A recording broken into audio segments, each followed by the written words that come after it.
بسم اللہ الرحمن الرحیم۔ سورہ کہف، سورۃ نمبر 18۔ شروع کرتا ہوں اللہ تعالیٰ کے نام سے جو بڑا مہربان نہایت رحم والا ہے۔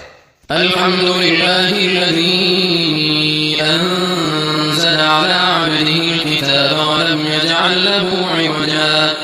تمام تعریفیں اسی اللہ کے لیے سزاوار ہیں جس نے اپنے بندے پر یہ قرآن اتارا اور اس میں کوئی کسر باقی بلکہ ہر طرح سے ٹھیک ٹھاک رکھا تاکہ اپنے پاس کی سخت سزا سے ہوشیار کر دے اور ایمان لانے اور نیک عمل کرنے والوں کو خوشخبریاں سنا دے کہ ان کے لیے بہترین بدلہ ہے ماکثین فیہ ابدا، جس میں وہ ہمیشہ ہمیشہ رہیں گے۔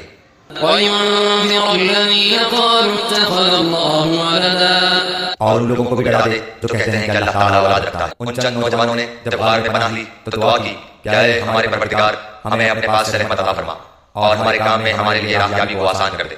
فَضَرَبْنَا عَلَىٰ آذَانِهِمْ فِي الْكَهْفِ سِنِينَ عَدَدًا، بس ہم نے ان کے کانوں پر گنتی کے کئی سال تک اسی طرح ہم نے انہیں جگا کر اٹھا دیا کہ آپس میں پوچھ گچھ کر لیں۔ ایک کہنے والے نے کہا کہ کیوں بھائی تم کتنی دیر ٹھہرے رہے؟ انہوں نے جواب دیا کہ ایک دن سے بھی کم۔ کہنے لگے کہ تمہارے ٹھہرے رہنے کا بخوبی علم اللہ تعالیٰ ہی کو ہے۔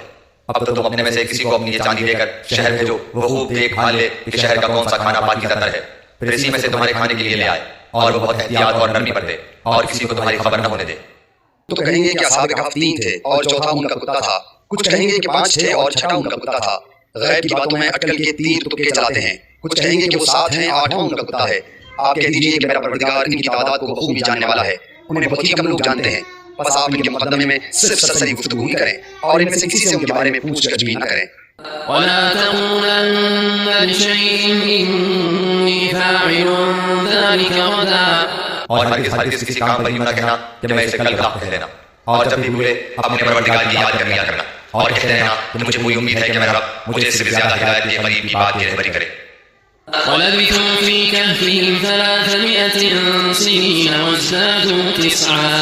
وہ لوگ اپنے غار میں 300 سال تک رہے اور 9 سال اور زیادہ گزارے تو انہی کے ساتھ رکھا کر جو اپنے پروردگار کو صبح و شام پکارتے ہیں اور اسی کے چہرے کے یادیں رکھتے ہیں، رضامندی چاہتے ہیں۔ خبردار تیری نگاہیں ان سے نہ ہٹنے پائیں کہ دنیاوی زندگی کے تھاٹ کے یادیں میں لگ جا۔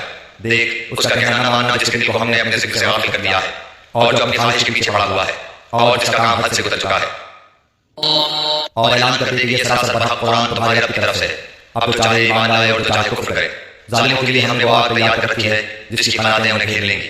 اگر وہ فریاد رسی چاہیں گے تو ان کی فریاد رسی اس پانی سے کی جائے گی جو تیل کی چھٹ جیسا ہوگا، جو چہرے بھون دے گا۔ بڑا ہی برا پانی ہے اور بڑی بری آرام گاہ دوزخ ہے۔ اس کے ساتھی نے اس سے باتیں کرتے ہوئے کہا کہ کیا تو اس معبود سے کفر کرتا ہے جس نے تجھے مٹی سے پیدا کیا پھر نطفے سے پھر تجھے پورا آدمی بنایا؟ لكن هو الله ربي ولا أشرك بربي أحدا، لیکن میں تو عقیدہ رکھتا ہوں کہ وہی اللہ میرا پروردگار ہے، میں اپنے رب کے ساتھ کسی کو میں نے انہیں آسمان و زمین کی پیدائش کے وقت موجود نہیں رکھا تھا اور نہ خود ان کی اپنی پیدائش ہے، اور میں گمراہ کرنے والوں کو اپنا مددگار بنانے والا بھی نہیں۔ ويوم يقول نادوا شركائي الذين زعمتم فدعوهم فلم يستجيبوا لهم وجعلنا بينهم موبقا، اور جس دن وہ فرمائے گا کہ تمہارے خیال میں جو میرے شریک تھے انہیں پکارو، یہ پکاریں گے لیکن ان میں سے کوئی بھی جواب نہ دے گا۔ ہم ان کے درمیان حق کا ظالم کون ہے جسے اس کے رب کی آیتوں سے نصیحت کی جائے وہ پھر بھی منہ موڑے رہے اور جو کچھ ہاتھوں میں آگے بھیج رکھا ہے اسے بھول جائے۔ بے شک ہم نے ان کے دلوں پر پردے ڈال دیے ہیں کہ وہ اسے نہ سمجھیں اور ان کے کانوں پہ گرانی ہے تو انہیں ہدایت کی طرف لاتا رہے لیکن یہ کبھی بھی ہدایت نہیں مانیں گے۔